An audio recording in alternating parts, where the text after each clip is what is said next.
Bom dia, amados. Desejo saudá-los com a graça, a misericórdia e a paz do nosso Senhor Jesus Cristo. Amém? Mais uma manhã que vamos meditar nos salmos da palavra de Deus. E hoje nós vamos falar do Salmo 146. Esse salmo até o Salmo 150, esses últimos 5 salmos, eles são chamados dos Salmos de Aleluia. Vocês vão perceber que eles iniciam com aleluia e terminam com aleluia. Com isso, o salmista deseja mostrar que a vida dele é para louvar ao Senhor. E a nossa vida, irmãos, tem que ser uma vida de gratidão, de contentamento e satisfação. E a razão disso é que nós devemos louvar ao Senhor. Esse salmo eu quero dividi-lo da seguinte maneira. A primeira divisão é a decisão do salmista, está nos versos 1 e 2. O salmista toma a decisão de louvar ao Senhor. A segunda divisão é a exortação do salmista, verso 3 e 4. A exortação é quando o salmista deseja nos apresentar que nós não devemos cometer o erro de confiar nos homens e não em Deus. A terceira divisão é a felicidade, que o salmista apresenta nos versos 5 ao verso 10. A bem-aventurança daqueles que confiam no Senhor e o louvam para sempre. Então, a primeira decisão que nós vamos meditar, desenvolver, é os versos 1 e 2. Aleluia, louva, ó minha alma, ao Senhor. Louvarei ao Senhor durante a minha vida. Cantarei louvores ao meu Deus enquanto eu viver. O salmista aqui toma 2 decisões. A primeira decisão é que ele diz para si mesmo: louva, ó minha alma, ao Senhor. E isso nos faz lembrar o salmista quando ele diz: porque está abatido a minha alma, porque se perturba dentro de mim, espera em Deus, porque ainda o louvarei. Meus irmãos, uma coisa que precisamos aprender para ter uma vida de louvor e contentamento é nós pregarmos a nós mesmos o que está na Bíblia. É você dizer para você mesmo: por que você está triste? Por que você está abatido? Por que você está reclamando? Por que você está murmurando? E olha o que o salmista diz: louva minha alma ao Senhor. Ao invés disso, louvarei ao Senhor, em qualquer tempo, em qualquer circunstância. Depois ele toma uma decisão: louvarei ao Senhor durante a minha vida. Independente da circunstância, ele diz: louvarei ao Senhor durante a minha vida. O Salmo 115, verso 17 e 18 diz: os mortos não louvam o Senhor, nem os que descem à região do silêncio. Nós, porém, bendiremos o Senhor desde agora e para sempre. Aleluia. Deus nos fez, fomos criados para a glória dele, e no dia em que fomos regenerados, nos tornamos adoradores. E nós vamos adorar o Senhor desde agora e para sempre. São esses os adoradores que Deus procura, que adore a Ele em espírito, em verdade, em todo o tempo. Aqui está a dificuldade, irmãos: adorarmos a Deus aqui na terra. Porque no céu não haverá dificuldade de adorar a Deus, porque lá não haverá família, não haverá dor, tristeza, dívidas. Mas aqui na terra nós enfrentamos todas essas adversidades e muitas outras mais. Mas veja a decisão do salmista. Ele diz: louvarei o Senhor durante a minha vida. Cantarei louvores ao meu Deus enquanto eu viver. Todos os dias da minha vida eu vou louvar, eu vou adorar o Senhor. João 20 diz: então Jó se levantou, rasgou o seu manto, rapou a cabeça e lançou-se em terra e adorou. Qual era a circunstância e a situação que Jó estava passando aqui, meus amados?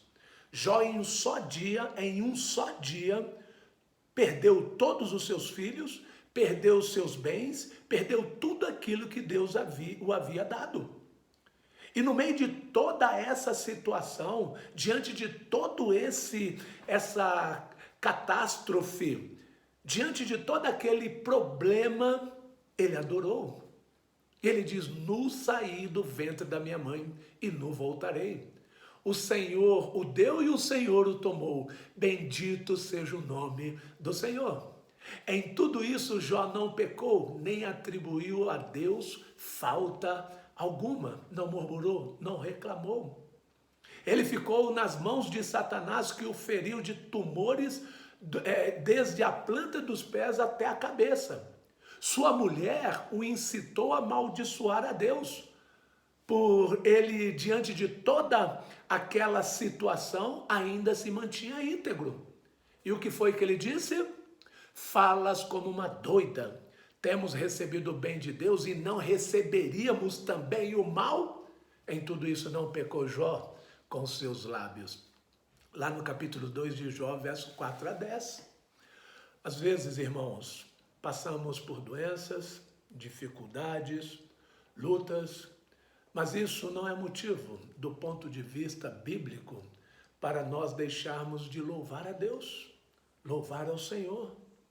Mesmo que a situação que estivermos enfrentando pareça que a vontade de Deus não faça sentido para nós, o ensino bíblico aqui, a solução é que nós devemos nos alegrarmos e continuar louvando ao Senhor. Por isso que o salmista diz: continuarei louvando o Senhor durante a minha vida. Cantarei louvores ao meu Deus enquanto eu viver. Deus colocou um novo cântico em nossos lábios para que diante das adversidades louvemos e bendizemos o seu santo e maravilhoso nome. Meu amado, se a sua vida se resume em murmurações, reclamações, deixa disso e louve ao Senhor, porque essas coisas não cabem ao cristão. A segunda divisão do Salmo é a exortação do salmista, verso 3 e 4. Não confies em príncipes, nem nos filhos dos homens, em quem não há salvação. Sai-lhes o espírito e eles tornam ao pó. Nesse mesmo dia, perecem todos os seus desígnios. A exortação é para não cometermos o erro de confiar nos homens e não em Deus. O salmista está dizendo: louve a Deus todos os dias da sua vida. Dependa de Deus, não dependa dos homens. Não coloque a sua esperança em você mesmo ou nas pessoas. Israel, diante das dificuldades, ao invés de confiar e buscar em Deus, passou a confiar em homens, em nações, em convênios políticos. Israel passou a confiar no Egito para ser protegido, ajudado pelo Egito. Tem cabimento isso?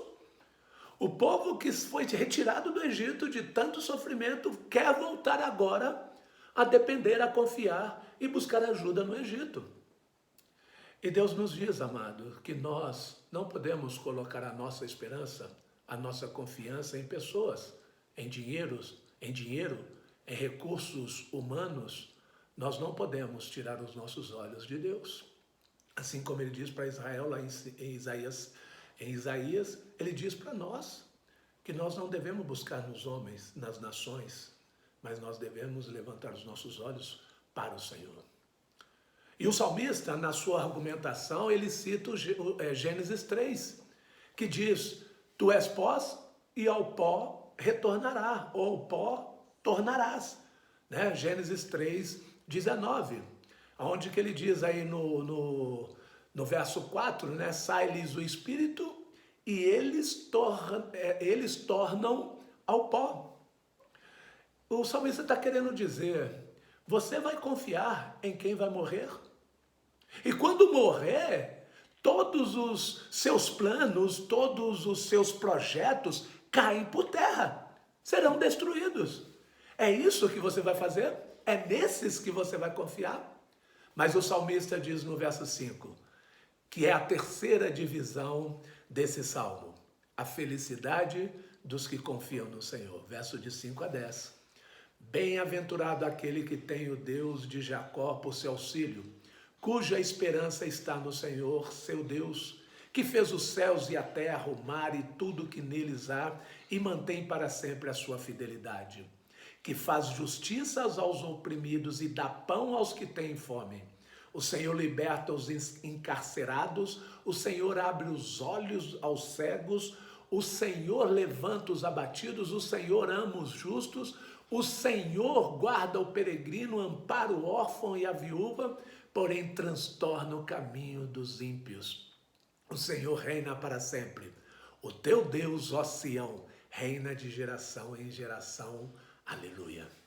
A partir do verso 5, o salmista diz, eu vou louvar a Deus todos os dias da minha vida, eu não vou pôr a minha confiança nos homens, porque eu sou feliz, porque Deus é o meu auxílio.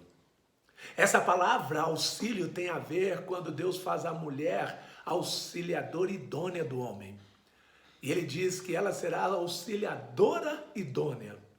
Algo que está ali para completar, complementar, para não deixar só. Essa palavra também é traduzida no Novo Testamento com a ideia de consolador, aquele que está ao seu lado para ajudar, para lhe apoiar. O Deus de Jacó é o Deus da graça, da bênção não merecida, da eleição não merecida. É o Deus das alianças, é o Deus das promessas. Ele é o nosso auxílio nas nossas lutas, nos nossos sofrimentos, nos nossos conflitos. Meu amado, coloque a sua esperança no Senhor. Do verso 6 ao verso 10, o salmista vai descrever a felicidade. Quais os auxílios de Deus para nós, para a família de Deus, para o povo de Deus. E ele começa a dizer, o nosso Deus é o Deus criador, o Deus da aliança, o Deus das promessas, o Deus que não pode mentir. Verso 6 ele diz que fez os céus e a terra, o mar, e tudo o que neles há, e mantém para sempre a sua fidelidade. Também diz que o nosso Deus é o Deus da justiça, que faz a justiça, verso 7, que faz justiça aos oprimidos e dá pão aos que têm fome. Faz-nos lembrar Salmo 9:18, que diz, pois o necessitado não será para sempre esquecido, e a esperança dos aflitos não se há de frustrar perpetuamente. Amados, a tristeza pode durar uma noite, mas a alegria vem ao amanhecer. Você pode estar passando por lutas, dificuldades, mas continue confiando no Senhor, porque Ele defende a causa dos aflitos e dos necessitados. Ele faz justiça. Na sequência do verso 7 também mostra que Deus é o libertador. O Senhor liberta os encarcerados. O nosso Deus é o Deus que destrói com as prisões, com as algemas. Não há prisão, seja ela física, seja ela espiritual, seja ela moral, que consegue reter o crente para sempre. Se, pois, o Filho vos libertar, verdadeiramente sereis livres. Seja qual for o problema que você esteja vivendo, Deus é o libertador. O verso 8 diz, o Senhor abre os olhos aos cegos, o Senhor levanta os abatidos. Os caídos, os desanimados, os aflitos, os que estão pensando em desistir, os sem esperanças. O Senhor ama os justos, os justificados em Cristo Jesus, o pecador regenerado, o pecador que Ele escolheu, que Ele chamou. Também mostra no verso 9, o Senhor protege os frágeis, o Senhor guarda o peregrino, ampara, sustenta, provém, zela, cuida do órfão e da viúva, porém transtorna o caminho dos ímpios. Esse é o Deus que nós confiamos e devemos louvar todos os dias da nossa vida. E o salmista termina o salmo dizendo, Senhor, o Senhor reina para sempre. O teu Deus, ó Sião, reina de geração em geração. Aleluia. O Senhor, o salmista está dizendo, o Senhor está sentado no trono do universo. É Ele quem controla as coisas, a minha vida, a sua vida, este mundo, as catástrofes deste mundo.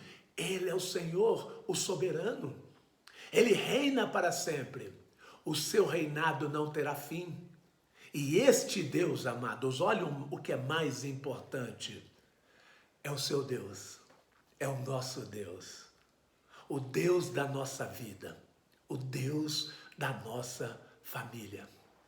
É pouco que é mais? Por isso, o salmista diz, louvarei o nosso Deus durante a minha vida, cantarei louvores ao meu Deus enquanto eu viver. Amados, essas verdades têm que estar em nossos corações. E nas circunstâncias da vida, nós precisamos trazê-la em nossa mente, para exteriorizar em nossas atitudes. Vamos orar?